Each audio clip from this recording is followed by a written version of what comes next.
Today we have meteorologist Marco Lamano, and he's with us to let us know what we can expect as we head into both summer and hurricane season this year.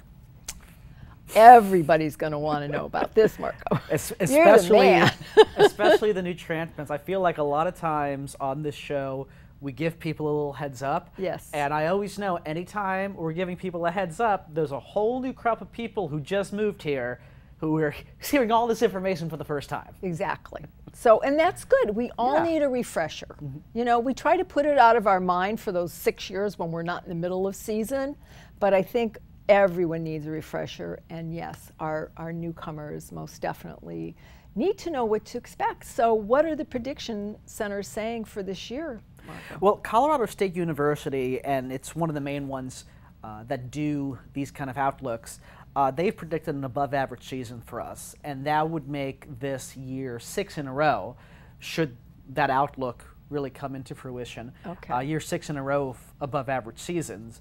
They're looking at 17 named storms compared to 14 being the average, 8 hurricanes compared to 7 being the average, and 4 major hurricanes compared to 3 being the average. So everything's bumped up a touch this year. Yeah, so everything compared to what the seasonal average is, yes, they are forecasting yet another above average season. This would make 6 in a row, and even during active periods, we normally have some down years, but this has been quite the stretch we've been on. And why is that, Marco? Well, a lot of reasons. First and foremost, I do want to say, because you mentioned everything gets bumped up, one of the big things that we talked about earlier in the year is the fact that what's considered average now is more active than what was considered average 10 years ago. Every 10 years, at the beginning of each new decade, they produce new numbers of what the average is. So for the past 10 years, when we talk about the average, we were talking about 1981 to 2010. We use that as a reference. Okay. And then your average temperature, what's considered your average high, your average low for a certain time of the year, and what's considered your average hurricane season. It all came from that. But as we know, we've had a decade since that 1981 to 2010 number. Yes. So now instead of 1981 to 2010, it's 1991 to 2020. We use those numbers now. And because of that, what's considered the average is 14 named storms as opposed to 12. So the average season is considered to have 2 extra storms in it, and it's considered to have an extra hurricane, 7 instead of 6, with 3 major hurricanes still being the standard. Right. So if I understand this correctly, this is, again, based on a 10-year, so relatively speaking, it's just a normal progression. I mean, it's not anything exorbitant because the prior prediction was for a 10-year period, right? So the prior, it was for 40, but it changes every 10 years. Oh, okay. So, so instead of using 1981 to 2010, we use 1991 to 2020. So now it's a different 30-year period that we use. Okay, all right. I may have said 40 before, but it's a different period that we use now because now, you know, we've had an additional 10 years. We've had some very active seasons. Exactly. Yep. Some of them, like 2010, nothing hit us, but it was quite active. And some, like 2017 with Irma, 2016 with Hermine, 2018 with Michael in Florida. I mean, we went through a 10-year stretch where we didn't get anything. And then we've had so many active seasons in a row with multiple hurricane landfalls. So yeah, what is considered average is considered more active now than 10 years ago. Okay. Now, based on your question too, though, I had to set that up because your question was like, so why is that? Why does it feel like now it's just more active? And there are several reasons. One, you can never discount climate change, warmer waters. It's just something that you have to factor. Exactly. We know it's happening, and of course that's going to be a factor. But there's also, if you eliminate man-contributed climate change out, there's also, layered on that, a natural cycle too. What it's called is, it's called the Atlantic Multi-Decadal Oscillation. All that means is, multi-decadal means in a set of multiple decades, usually around 3 to 4 decades, the activity oscillates between overall more active and overall less active. In the 80s, 70s, and 60s, most of the seasons were not very active, and the early 90s. Starting around 1995, we have averaged more, way more active seasons than we have below. And that's been going on since 1995, so now we're in year 26. And these things usually last up to 30 to 40 years. So there is this natural pattern that even though it's influenced by man-made climate change, there is a natural pattern which would suggest that, we don't know exactly when, but maybe 10 years from now, we'll overall not be quite as active. Maybe we'll have fewer storms on the whole. So that's number 2. Number 3, something we probably don't even talk about as much, is just improved satellite technology.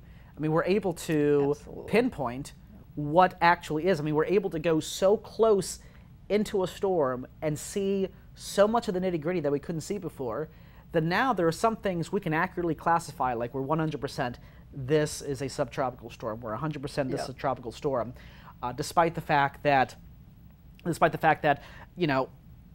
maybe that would have appeared 30, 40 years ago and we couldn't have gotten it.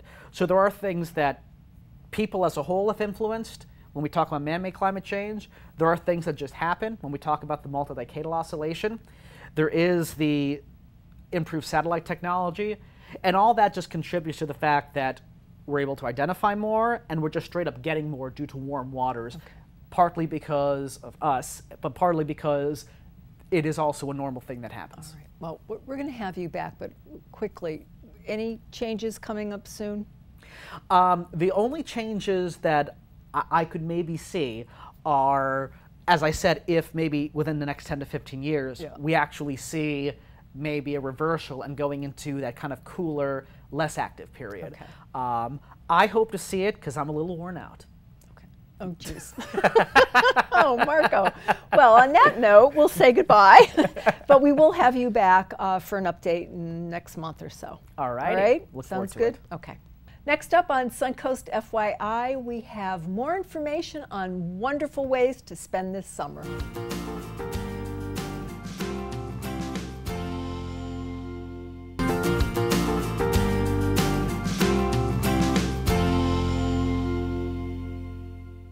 The Cat Depot does a lot of work not only rescuing cats, but also engages and gives back to the community. And here with more is their new executive director, Jennifer Bittner. Well, welcome to the show and welcome to the Suncoast. Thank you, Nancy. I appreciate that. Now, I know you just recently relocated. What made you choose our area? Well, I've been in animal welfare for about 4 years, and I was located in Pensacola, Florida. And I'm a cat lover. That's who I have at home. Well, you have to be. Right? I have a great little guy who's 4 years old. His name is Krispy Kreme, and he goes by KK. Oh. And so it was an affinity to helping cats. I learned a lot about how stressed they can be through the recent Hurricane Sally in Pensacola. And when the position with Cat Depot came open, it was just very intriguing to me to be able to find out more on how we can take care of these lovely little fur babies. And so it was just sort of a perfect match for me. It was something I was looking for, to be able to assist cats in need, and the position here. And of course, Sarasota is lovely, so that was just a huge bonus. Yes, absolutely. Well, welcome again. Thank you. I appreciate that. Now, as one of the leaders in the community, Cat Depot offers a lot of assistance programs. Can you tell our viewers what some of those are, please? Sure, absolutely. So once a month we do a food bank, and again it's cats only, so we always have to focus on the cats, but there is a food bank that you're able to come and get supplies for your cats at home. We also have some veterinary assistance programs that are funded by grants from local and surrounding areas that help to offer lower cost services through our clinic that we have. We have a full service clinic there. Do you have to make an appointment for Yes, those? you do. Yes, everything's done by appointment. Okay. So there's income qualifiers for that, so just call for more information and find out if you qualify for those things. We also are still doing some TNVR, which is trap, neuter, vaccinate, and return to field. So it's community cats being able to get those spayed and neutered. So we have traps that you can rent from us. Our adoption and staff will help train you on how to use those. You can trap the cats, and then we'll assist you in getting an appointment made for that spay or neuter appointment. So those are just some of the things that we do, in addition to, of course, adopting out lovely little fur babies. And we hit 400 adoptions last week, so we were very excited. Goodness. I know, super excited. Are they having their litters now? Is this the time of the year? We are seeing some kittens come in. Not as, I think lots are coming in, but it doesn't seem like there's as many up for adoption, because they come in and go out to foster, and then we'll eventually get them ready. So. Yeah, kitten season appears to be upon us, so I still haven't quite learned the seasons yet, if it'll be the same as in the Panhandle as in the South. But we're definitely seeing an influx of kittens coming in. Now, what are some of the ways that you would like our community to engage more with you?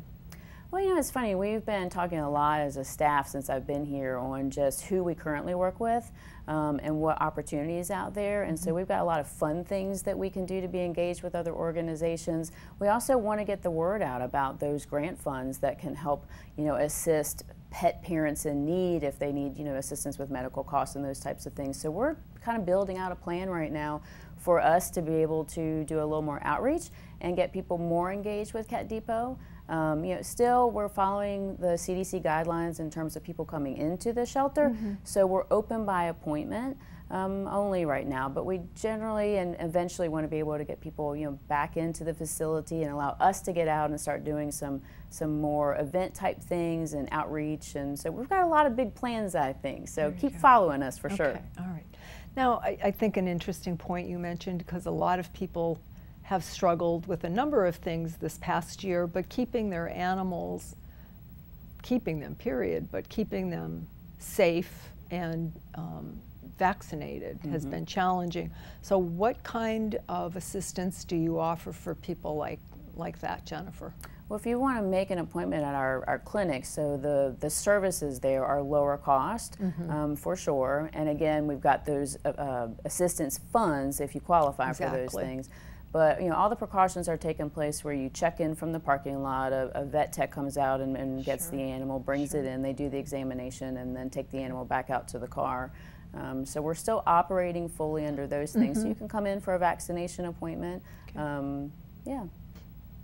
So Jennifer, if somebody is interested in seeing if they qualify for the assistance program, can they go online and do that, or do they have to come in?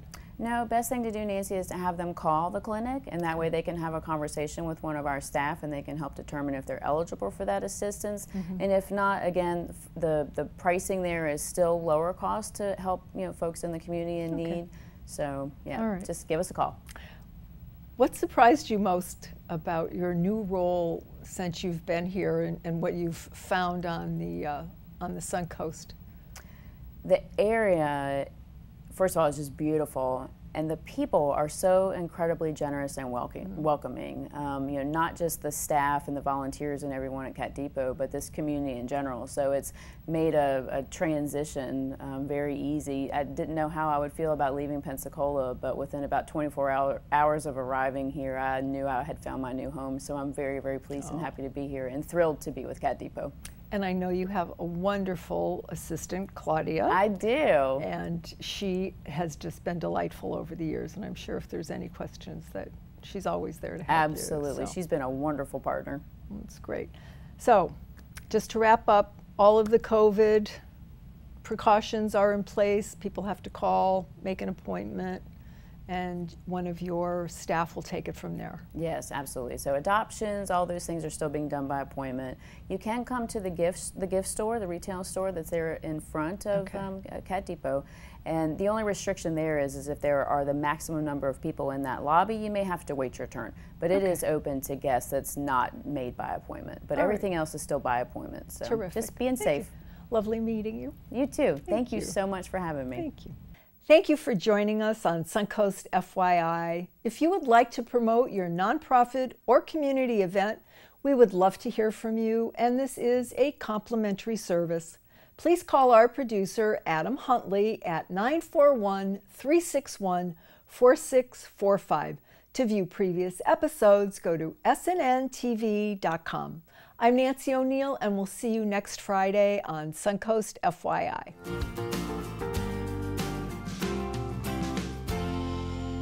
I'm Nancy O'Neill, and welcome to Suncoast FYI. Today we learn about the county's summer camp programs, a look ahead at the upcoming hurricane season, and news about an amazing organization helping animals in need.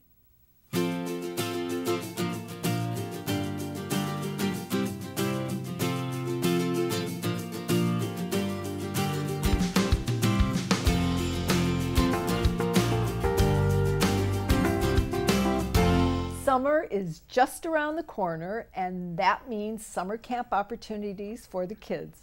With us today is Lauren Kabrick, the Recreation and Neighborhood Parks Manager for Sarasota, and she's going to tell us about the upcoming summer programs that the county offers. Yes, thank you for having me. Sounds like you have a really fun job.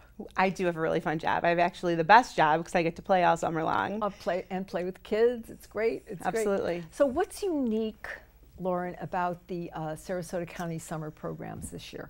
You know, we're really fortunate to be able to offer a unique program because of the partnerships that we've made over the years. So part of our camp program is that the kids receive their breakfast and their lunch through a summer food program. Yep, and that's through a partnership with Sarasota County Schools. Mm-hmm.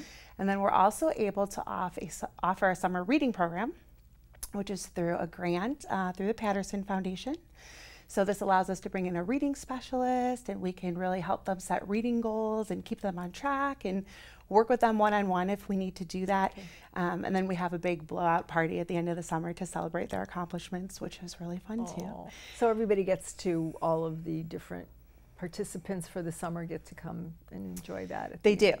We'll do it throughout the entire summer, so no matter when they're attending camp, we'll be able to hit them and make sure that, you know, they've set goals for themselves and how many books they want to read per session. Excellent. Or per summer if they're with us all summer. Excellent. Now, what locations and what parks are you going to utilize for these programs? So between North and South County, we have 5 different locations. So we have Bee Ridge Park, Colonial Oaks Park, Laurel Park, Woodmere Park, and Longwood Park. Wow. So yeah, we're able to offer it at 5 different locations. Mm-hmm. All locations will operate our traditional day camp program from 7:30 a.m. to 5:30 p.m. And they all will have off-site field trips, and we also bring performers on-site for the kids weekly. So all kinds of things going on. Okay, and all of this information for parents or caretakers is online so that they can go on to your website? It is, absolutely. They can go to www.sccounty.gov, and the keyword is camps. So if they type in camps, everything that we talk about today will come up for them. Wonderful, because it's a lot. And I really love the reading program that you said. So will it be storytellers or just reading sessions? And so each of our program locations, each of our camp locations have purchased different things to help with the initiatives that they have planned for the summer reading program. Mm-hmm. Our reading specialists will sort of work to identify the kids that maybe need that extra one-on-one help. And then we're actually looking to bring a children's author down at the end of the summer so she can talk to the kids and, you know, no dream is too big kind of thing. So we're really excited to be able to do that. So most kids set a goal about 6 books per session. So we'll see how they do. Now, what is the age range for the camps? 6 to 10 years old. That is our traditional day camp program. Mm-hmm. We do offer specialty camps outside of the traditional program, and that goes a little bit wider age range, so from about 6 to 15. But those kids can do a fishing camp, they can do lifeguard camp, they can do swim, surf, and paddle camp, they can do sandcastle building camp, chef camp, archery camp, all of these amazing things, and those camps are pretty much half-day programs. So it gives parents the option to really mix it up. And then those, of course, vary in price according to which camp they want to participate in. Okay. Now, we're all taking precautions because of the pandemic. What are you doing to minimize the risks due to, of course, absolutely, associated with COVID? Yep. We have some really good safety protocols in place. While we're not running a full camp this summer, we are increasing capacity over last summer. But we still have strict cleaning and sanitizing policies in place. We are still offering numbers that allow for comfortable social distancing. We're promoting a lot of our outdoor programming, outdoor field trips. We will encourage that staff and campers wear masks. And our drop-off and pickup procedure is done through a drive-through line, so that minimizes exposure and contact that way as well. Great. And during that time, then campers will be asked a series of screening questions each morning. So we think that we have a good lock on procedures that we have in place, and we're confident that we can be as safe as we can be moving forward. So Now, yeah. what is the maximum number of children that you take in any one given camp? So it does vary per site. Some of our bigger sites, like Colonial Oaks Park, will take 90 children. And then some of our smaller sites, such as Bee Ridge Park, will take about 60 children. It's actually not a small site, it's just the number that we're comfortable with at that site this summer. Okay. So you're still looking for volunteers for the summer? We are not necessarily looking for volunteers, but we're absolutely looking for help. We still are looking for people to apply for summer jobs. They can do that on our website at scgov.net, and they can apply through there, and then we'll get in contact with them and, of course, schedule an interview. But we're taking high school applications, college applications, teachers, moms that maybe just need to get out of the house after being in the house all year long. So, yes. right? Wonderful. So, yeah, we're really looking forward to the summer. Well, have fun, and it was Thank nice you. meeting you, Lauren. Thank you. I appreciate your time. Don't go away. Just ahead, we have a look forward into this year's hurricane season.